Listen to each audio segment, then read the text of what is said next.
안녕하십니까. 소마시네마 소마 51 막리뷰입니다.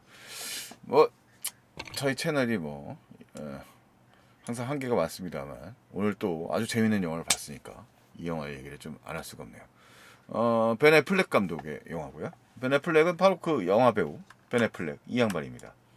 네, 벤 애플렉. 벤 애플렉이 연출력이 훌륭한 감독이라는 건 인정할 수밖에 없을 것 같아요. 이 영화를 보면서 와, 이 정도까지? 라는 생각을 자연스럽게 한 것 같습니다. 에어라는 영화가 사실 생각보다 이게 그 말하자면 비하인드는 바로 이 전 세계의 그 신발 덕후들의 레전드라고 할 수 있는 에어조단의 탄생 실화라고 말할 수 있는 그런 영화예요. 그래서 이제 말하자면 스포츠를 둘러싸고 벌어진 일종의 마케팅 한 면을 보여주는데, 그런 야구단 운영에 대한 경영에 대한 그런 마인드를 잘 담아내고 있는 영화가 이제 머니볼이라는 영화가 있죠. 근데 이 영화는 이제 나이키 에어 조단이라고 하는 이 최초의 에어 조단의 탄생기를 다루고 있는 그런 영화입니다. 그래서 이제 사실은 그 시대의 역사라든가 이제 시대의 트렌드라든가 뭐 그 인간 사이의 관계들이 아주 흥미로운 그런 비하인드 이야기가 상당히 많이 있습니다. 그래서 에어라는 영화가 생각보다는 매우 풍부한 이야기, 그리고 우리 잘 모르는 이야기를 있고, 그 속에 또 사람에 대한 또 나름의 통찰 같은 역들이 표현이 아주 잘 된, 연출이 아주 잘 된 영화라고 전 생각이 듭니다. 대화 장면이 갖고 있는 품이라든가 개성이라든가 이런 장면을 보여준 아주 교과서적으로 연출이 잘 된 그런 영화라는 생각이 들고요. 이 영화에 이제 뭐든지 영화의 첫 장면이 사실은 되게 중요한데요. 이 첫 장면은 이 주인공이라고 할 수 있는 인물의 캐릭터를 매우 잘 보여주고, 이 영화가 말하고자 하는 바를 잘 보여줍니다. 오프닝 시퀀스가 바로 그러한 건데, 이 영화는 1984년을 배경으로 하고 있어요. 바로 에어조단이 생겨난 시작된 그 시점인 거죠. 그리고 이 영화의 소니라고 불리우는 이 농구 이제 고등학생들 이제 NBA로 가기 위해서 꿈을 꾸고 있는 고등학생들의 무대를 펼치면서 선수들의 재능을 알아보는 소니라고 하는 실제 인물이에요. 맷 데이먼이 연기하는 이 인물의 모습을 보여줍니다. 이 소니라고 하는 사람은 일종의 그 승부사입니다. 그러니까 영화의 시작 장면을 보면 뭐 84년이 배경이니까요. 80년대를 배경으로 한 그런 풍경들이 마구 그려지고, 그 속에서 이제 라스베가스의 현장에서 농구 도박을 해서 돈을 막 따서 그 다음에 그걸로 이제 다시 또 카지노에서 상진을 하고 있는 소니의 모습을 보여줘요. 평범한 사람이긴 하지만 농구 보는 눈이 매우 뛰어난 사람이라는 것을 확인시켜주는 장면이죠. 그래서 그 승부사인 또 이 사람의 기질도 잘 보여주는 장면입니다. 이 영화 기본적으로 캐릭터들 연출이 굉장히 훌륭한 영화인데요. 배우들의 앙상블도 매우 좋습니다. 주인공은 맷 데이먼이죠. 이 사람은 뚝심 있는 사람이고 승부사입니다. 말 그대로 자기의 인생을 걸고 잘릴지도 모르는 도박을 걸면서 이 영화에서 나에어주돈이라고 하는 프로젝트를 성공시키는 인물이에요. 뭐 애초에 그것이 의도는 아니었을런 만정하지만, 또 이 영화의 또 후반부에 보면 이 사람의 또 인간적인 면모, 그러니까 승부사로서의 그런 강인한 면만 보여주지 않습니다. 이 영화의 훌륭한 지점이기도 한데 사람이 양면을 다 다루고 있다는 거죠. 그 다음에 이 영화의 CEO, 실제 인물이었던 벤 애플렉, 필이라고 하는 당시 CEO고요. 나이키의 초창기부터 운동화를 팔면서 받은 그 불안에 시달리는 또 그런 독특한 캐릭터를 보여줘요. 자유로운 사람이지만 또 경영자로서의 압박감도 느끼고 있는 그런 캐릭터로 등장을 하고, 그 다음에 제이슨 베이트만은 마케팅 담당자로서 이 에어조던 프로젝트를 길게 봤을 때 성공시킨 인물이죠. 그 베이트만이 역시 또 이 가정에 대한 또 그런 위안, 또 자리에 대한 보존에 대한 걱정을 갖고 있는 셀러리맨의 모습을 갖춘 인물로, 평범한 인물로 등장을 합니다. 양면을 가지고 있어요. 또 한편으로는 또 신뢰를 가지고 있는 사람이기도 하고, 기본적으로 이 영화는 또 신뢰에 대한 영화이기도 한데요. 말론 웨이안스는 카메오 같은 역할을 담당하는 인물이고, 이 마이클 주돈의 재능을 알고 있고 그 사람의 집안 사정에 대한 일종의 정보를 주는 일종의 멘토 같은 인물입니다. 그리고 결정적인 장면이죠. 카메오긴 하지만 이 맷 데이먼이 연기한 소니가 결정적인 결심을 하게 되는데 중요한 역할을 하는 인물이에요. 동시에 이제 크리스 메시나는 일종의 이 영화의 최장 빌런이죠. 마이클 조던의 에이전트지만 뭐 이 영화는 뚜렷한 빌런이 있는 것이 아니기 때문에 크리스 메시나는 일종의 이 마이클 조던의 대행자 에이전트로서 역시 입지전적인 인물을 담당하는 사람으로서 굉장히 거칠지만 또 사업적 비즈니스 감각이 뛰어난 인물로 등장을 합니다. 크리스 터커의 얼굴도 되게 후덕해져서 등장을 했는데요. 크리스 터커는 이제 러시아워 시리즈로 유명한 배우인데, 굉장히 수다스러운 캐릭터를 연기를 잘하는 배우인데요. 여기서도 수다스러운 캐릭터를 연기를 하고, 그 다음에 이제 마이클 조던이 아무래도 아프로 아메리칸 계열의 사람이니까 아프로 아메리칸 계열의 사람들의 연줄이라든가 그런 정서를 잘 알고 사람들이 이야기하는 또 그런 인물이고요. 역시 주인공 소니의 절친한 친구로서 역시 믿음직한 신뢰감을 보여줍니다. 가장 뛰어난 인물 캐릭터 연기를 보여주는 인물이 역시 비올라 데이비스라는 캐릭터였는데, 비올라 데이비스는 DC 시리즈에서 상당히 부정적인 캐릭터를 많이 연기했습니다만, 이 역할에서는 굉장히 품위가 있으면서도 판단력이 되게 냉철한 마이클 조던의 어머니 역할을 담당하고 있어요. 이 영화에는 마이클 조던은 정작 거의 등장하지 않습니다. 필립 릴이고요. 굉장히 훌륭한 선택이라고 저는 생각을 합니다. 왜냐하면 이 영화에서 마이클 조던이 등장하면 이 영화의 이야기가 무게추가 팍 꺾여버려요. 이 영화는 마이클 조던이 이룩한 입시적 전설을 우리가 다 알고 있고, 에어 조던이라고 하는 신발이 가져왔던 그런 강력함을 우리가 다 알고 있다는 것을 잘 알고 있습니다. 그래서 이 영화에서 보여주고 있는 거는 그 신화 속에 마이클 조던을 제외한 나머지 사람들의 이야기를 들려주는 것이 훨씬 효과적이죠. 헐리우드가 생각보다는 굉장히 그런 걸 잘합니다. 주인공의 너무 강력한 캐릭터가 등장해서 이야기를 잡아먹도록 이미지를, 그러니까 이 영화 스포츠 영화로 만들어버리죠. 조던이 등장하는 순간. 그래서 영화에서 조던은 거의 직접적으로 묘사되지 않고 뒷모습 같은 것들, 그리고 필립 릴 같은 걸로만 모습이 등장을 합니다. 그래서 그 인물의 등장 배경, 실질적으로는 마이클 조던은 당시 미성년자였으니까요. 그렇게 볼 수 있습니다. 그래서 이 사람들이 오히려 예견하는 장면 속에서 이들의 마이클 조던이 이룩할 레전드는 다시 확인하게 되죠. 레전드로서의 전설의 모습들을 확인하게 되는 거죠. 자, 일단은 이 영화는 그런 캐릭터, 아까 초반부에 맷 데이먼의 캐릭터에 대해서 말씀을 드렸습니다만, 다양한 캐릭터들을 또 재미있게 다루고 있는 영화예요. 일단은 이런 영화적 배경을 만들어내는 데는 이 영화가 아마존 스튜디오하고 그 다음에 톰 크루즈의 제작사 스카이댄스 등이 협력해서 만든 영화이기도 하고요. 그리고 벤 애플렉의 연출작이기도 합니다. 벤 애플렉은 아르고라는 영화로 아카데미상을 받은 바 있는 감독이기도 하고요. 고디런틱으로 맷 데이먼과 각본상을 받았던 사람이기도 하고요. 사실은 더 타운이라는 영화를 또 멋지게 만든 사람이라서 이 사람의 사생활은 제니퍼 로페즈하고 사생활 같은 것도 계약서가 요즘에 얼마 전에 화제가 됐습니다만 상당히 재능이 있는 연출가임은 분명합니다. 배트맨 역할을 맡아서 연기는 빈축을 샀습니다만 거기다가 에어 같은 경우는 상당한 미국 영화의 전통적으로 자라나는 아메리칸 드림 이야기도 하죠. 어떻게 보면 당시에 이제 업계 상황 같은 것들을 빠른 편집을 통해서 당시 상황, 시대 상황을 잘 읽혀줘요. 현재는 나이키가 컨버스를 흡수해서 자기 자회사 브랜드로 사용하고 있습니다. 당시에 NBA의 84년도에는 나이키가 3위 등이었어요. 그래서 1등이 컨버스였고요. 2등이 이제 점유율이 50%가 넘는, 그다음에 2등이 아디다스였습니다. 그리고 당시에는 힙합의 시대의 태동기였기 때문에 아디다스라고 하는 노래가 인기를 끌 만큼 당시 아디다스가 일종의 힙한 그런 스포츠웨어로 환영을 받았다고 해요. 이 노래가 이제 이 사운드 트랙인데, 이렇게 에어의 사운드 트랙인데, 이 중에 보면 삽입됐습니다. 마이 아디다스라는 곡도 있죠. 런 DMC의 노래예요. 네, 이런 노래입니다.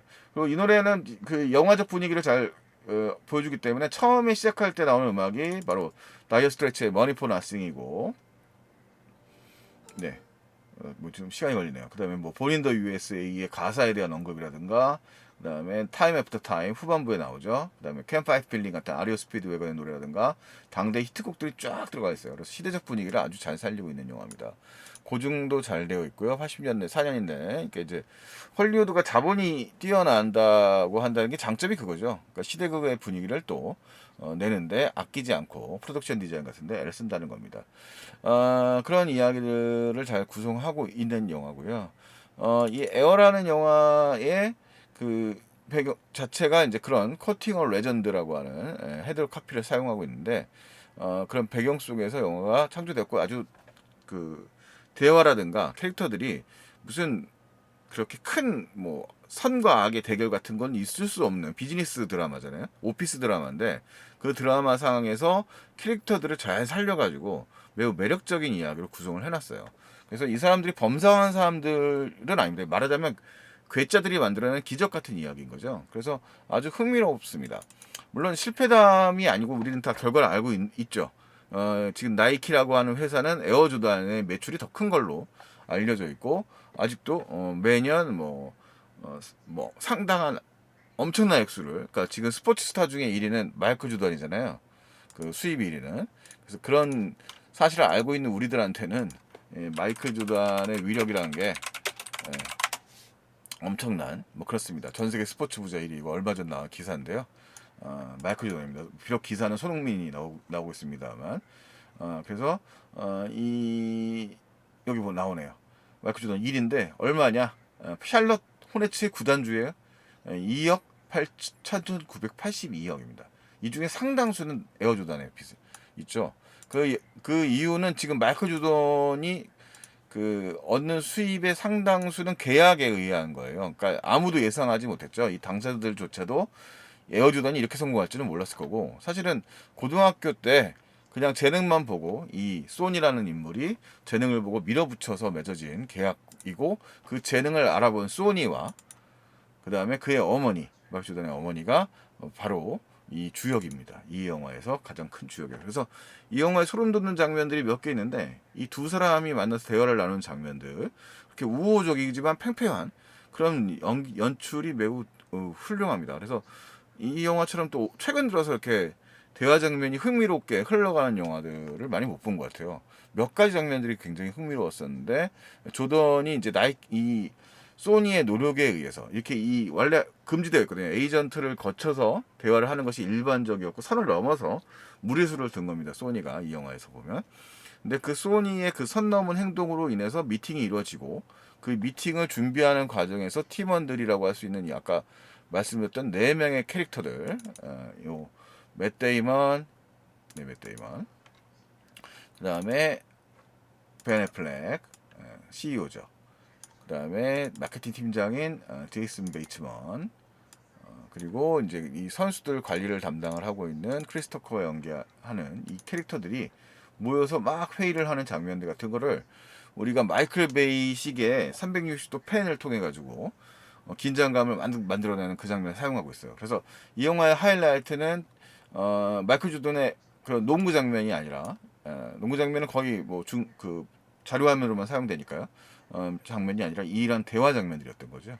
이 캐릭터들이 얼마나 긴장하고 이 프로젝트를 성사시켜서 애를 쓰고 있는가, 그런 얘기들이에요. 당시에 이제 이 영화적 시대적 배경에 대한 이해가 필요합니다. 아까 그 농구화의 점유를 말씀드렸습니다만, 실제 나이키가 장사를 못했던 건 아니고 당시엔 러닝화를 많이 팔던 시대였어요. 그러니까 농구화로서의 농구 부서가 실적을 못 내고 있었던 거고, 이 마케팅이라고 하는 것도 미성년, 그러니까 될성 부른 나무들에게 투자를 하면서 스폰서 지원을 해주면서 이들이 스타가 되면 그에 대한 반사이익을 얻는 거죠. 그런 계약들이 이제 당시에 이제 횡행했었던 겁니다. 그래서 그 시절의 이야기들이거든요. 뭐 지금도 뭐 아마 미국같이 스포츠 시장이 큰 나라들은 그런 이야기인데, 여기서 중요한 소니가 가지고 있는 굉장히 중요한 능력이 바로 이 재능을 알아보는 능력이에요. 그래서 영화에 보면은 그 편의점에서 농구를 좋아하는 농구 팬들은 미국에 많을 테니까 편의점에 있는 직원과 대화하는 장면이 나옵니다. 두 번이 반복돼서 나오거든요. 한 번 들어가서 그냥 쑥쑥 얘기를 나눠요. 그래서 조던에 대해서 어떻게 생각하냐, 이제 그게 포인트죠. 뭐 유명한 언급되는 인물들은 많이 있습니다. 뭐 당시에 이미 슈퍼스타였던 레리 버드와 그 다음에 뭐 매직 존슨, 이런 사람들은 그 컨버스의 회사에 소속되어 그 컨버스와 계약을 맺은 상태였었고, 그 다음에 이제 나중에 등장하는 패트릭 유잉에 대한 얘기도 잠깐 나오고요. 그 다음에 이제 조던은 당연히 나오고, 존 스타튼이 이제 당시 같은 캐릭터였어요. 그 유명한 포인트 가드인데, 이 사람도 그 엄청난 레전드죠. 그 사람에 대한 얘기들도 나와요. 근데 그런 대화를 갖다가 이제 나누거든요. 그 바로 저기 직원과. 근데 직원은 조던에 대해서 비관적입니다. 그 비관적인 직원에 대해서 대화를 하는 장면이 나오고, 그 사실 이 주인공인 소니는 확신을 하고 있었지만 그 속내를 말하진 않죠. 우리는 알고 있지만. 근데 그 마지막에 영화의 후반부에 가서 다시 그 똑같은 사람 직원하고 직원하고 뭐 편의점인지 뭐 마트인지 모르겠습니다. 그 직원과 다시 대화를 나누는데, 그 직원은 마치 자기도 얘기를 했던 것처럼, 마크 조던이 당연히 생각할 것처럼 얘기합니다. 그러면서 이제 궁시렁거리면서 소니가 나가요. 다 예상을 했다고. 그렇죠. 사실은 사람들이 그렇게 얘기합니다. 팬들은 그 시절에 이 데스성불은 아직은 꿈나무 시절에 그 재능들을 다 알아볼 능력들은 없어요. 근데 나중에 이 사람이 성공한다는 결과를 보고서 자기도 그럴 것이라는 생각들을 많이 하게 되죠. 근데 사실은 이 영화에서 그를 알아본 인물은 딱 두 사람입니다. 이 에어조던, 이 마이클 조던이 나중에 엄청난 슈퍼스타가 될 것이고 농구 역사의 신화가 될 거라고 예상했던 인물. 가장 확신했던 인물은 엄마예요. 그의 엄마. 그리고 소니가 그것을 알아보는 거죠. 그래서 이 두 사람의 그런 어떻게 보면 막연한 그런 좀 사람을 알아보는 안목, 그 안목의 힘이 엄청났다는 그런 결과입니다. 사실 뭐 이걸 사실 운동선수가 부상당할 확률도 높기 때문에 확률상으로 따지면 그런 것들이 항상 위협이거든요. 어떻게 보면 이런 비즈니스 세계에서도 그런 막연한 그런 믿음이라든가 무모한 도전이 내는 그런 결과에 대한 뭐 좀 흥미로운 이야기라고 말할 수 있을 것 같아요. 영화에서 보면 이미 이제 그런 좀 판단력이라든가 위기상을 그 판단력이라든가 그런 무모함을 좀 많이 잊은 CEO가 이제 주인공 벤 애플렉이 연기한 필이라고 하는 인물인데 그도 이제 그 과거의 기억들을 끄집어내면서 마지막에는 이제 훌륭한 선택을 하는 거죠. 그 선택을 통해서 이제 나중에 나이키가 이룩하는 엄청난 역사가 이제 완성이 된다고 말 수 있겠습니다. 그래서 지금 이제 영화는 내내 사실 따지고 보면 이 주인공 소니가 주변 사람들을 계속 설득하는 얘기예요. 당시에 그 어차피 나이키라고 하는 회사가 농구화 매출이 높지 않은 상태에서 지속적으로 이제 물론 이 소니를 데려다 온 것은 유망주를 발굴해서 그들에게 이제 나이키를 신게 하고 그걸로 이제 성공을 일궈내기 위한 발판을 만든 겁니다. 그러니까 스타 마케팅인 거죠. 이미 스타 마케팅은 당시에 80년대 이미 그 다른 업체들도 진행이 되고 있었고요. 영화상에 의하면 대부분의 스타들은 컨버스를 선택하고 당시에 부상하고 있었던 브랜드는 아디다스였던 겁니다. 하지만 이제 나이키가 그런 전략을 통해서 결국은 이제 이런 그런 장면을 통해서 예산의 거의 모두를 원래 위험을 부담시키기 위해 세 선수에게 투자하던 걸 갖다가 한 명한테 올인했을 뿐만 아니라 파격적인 조건을 제안을 해서 마이클 조던을 끌어들인 거죠. 영화에 흥미로운 얘기가 많아요. 마이클 조던은 애초에 아디다스에 더 많은 흥미가 있었고 뭐 다 알려진 얘기일 겁니다만 신발 덕후들에게는 였지만 그런 파격적인 조건들 그리고 가장 결정적인 요소는 영화에도 이제 후반부에 나옵니다만 조던이 실제로 이제 그 지분을 갖고 있는 거죠. 그래서 지금도 상당한 수입을 에어조던의 판매 수익금에서 조던이 가져갑니다. 그걸 통해서 이제 그 어머니는 각종 재단을 운영한다거라든가 이제 뭐 기부를 하면서 활동을 하고 있습니다. 그래서 그런 캐릭터들 두고요. 영화에서는 또 각각의 등장인물 허투루 다루지 않습니다. 등장인물들에 다 뭔가 개성을 부여해요. 실제 이들 가정에 나오진 않는데 이 지금 돌아가신 분입니다만 에어조단을 처음으로 디자인했던 이 디자이너 캐릭터의 경우에도 조교 캐릭터입니다만 되게 창의적인 사람이에요. 그래서 기본적으로 이 운동화에 미쳐 있는 사람이고 이 자기 디자인에 대한 확신을 갖고 있는 사람이고요. 그래서 그런 개성을 주차장에서 나이가 이렇게 머리가 벗겨진 중년 남자가 스케이트보드를 타는 장면으로 묘사를 합니다. 하지 않는 그 중년의 위기를 이상한 방식으로 극복하는 사람인 거죠. 또 제이슨 베이츠먼은 캐릭터 자체가 굉장히 그 좋은 사람이긴 하지만 제이슨 베이츠먼은 좋은 사람이긴 하지만 뭔가 이제 자기가 가정의 위기를 겪고 있는 불안한 사람이에요. 그래서 이 회사에서 나이키를 꼭 다녀야 될 이유가 있습니다. 영화를 보시면 알 수가 있는데 그 이유가 있는데 그 이유에도 불구하고 이제 지원하는 자기 어떻게 보면 소니의 그런 믿음에 대해서 투자를 하는 사람으로 등장을 하는 거죠. 가장 괴짜 같은 인물로 언급되는 인물도 사실은 또 이런 특이한 컬러 감각, 나이키맨 이렇게 써 있네요. 이 특이한 컬러 감각의 포르쉐인가요? 이 차를 몰고 그 다음에 의상도 독특하기 짝이 없게 매번 신발도 이렇게 벗어 던지고 아마 이제 실제 인물의 이제 이야기에 기반을 하고 있는 건데 그 다음에 뭐 그 쫄쫄이도 늘 입고 다니는 이런 의상감, 기괴한 의상 감각을 가지고 있는 필이라는 CEO라는 인물. 근데 의외로 이 사람은 저런 의상 감각에 비해서 또 생각보다는 되게 여러 가지를 고민을 많이 해야 되는 CEO로서의 또 나름의 고민들을 많이 담고 있는 그런 캐릭터예요. 그런 장면들이 매우 설득력 있게 다가와서 이들이 이제 만들어내는 그런 신화 창조의 이야기가 흥미롭게 다가오는 그런 얘기입니다. 그래서 영화는 몇몇 장면에 그런 흥미로운 대화 장면들이 많이 있어요. 여기 캐릭터들의 설정을 다뤄주는 장면들이 많이 있는데 제이슨 베이트먼과의 대화 장면도 1대1로 있고 그 장면에선 이 사람의 캐릭터가 등장하고요. 그 다음에 독고다이고 지멋대로지만 감각 있는 에이전트인 이 에이전트와의 대화 장면, 거의 욕설로 막 이루어지고 있는 그런 관계. 그 다음에 품이 있는 팽팽한 긴장감을 보여주는 마지막 계약 단계에서의 그런 장면들. 그리고 아까 말씀드렸던 회의 장면들, 이런 장면들을 통해서 그런 긴장감들을 만들어내는 그런 모습들이 매우 흥미로운 영화라고 할 수 있습니다. 그래서 만약에 조금이라도 사실은 저희가 같이 본 게 에어조던이 뭔지도 잘 모르시고, 그 다음에 그 나이키 이거에 대해서도 별로 관심이 없으신 어머니, 노인이시죠. 70대 어머니께서도 매우 영화 자체를 흥미롭게 보셨다고 말씀하시니까요. 지식이 없으셔도 충분히, 그러니까 어떻게 이야기라고 하는 것을 생생하게 만들 수 있는가 하는 그런 공식적인 좀 그런 흥미로운 영화라는 생각이 듭니다. 그러니까 비즈니스계에서의 그런 흥미로운 이야기이면서 에어조던에 대한 그런 비하인드면서 좀 사람에 대한 얘기기도 한 거죠. 그래서 그런 좀 불확실성이라든가 이렇게 불균진적인 측면들의 이야기들이 나오다 보니까 이제 이야기 자체가 딱히 어떤 걸로 규정되지 않으면서도 흥미로운 이야기가 되는 것 같습니다. 에어 뭐 매우 재밌으니까요. 전 무척 재밌게 봤어요. 근데 사람은 취향이 있으니까 재밌을지 없을지 여러분이 확인하셔야겠죠. 어쨌든 제 입장에서는 뭐 충분히 보시라고 권장할 만한 영화인 것 같습니다.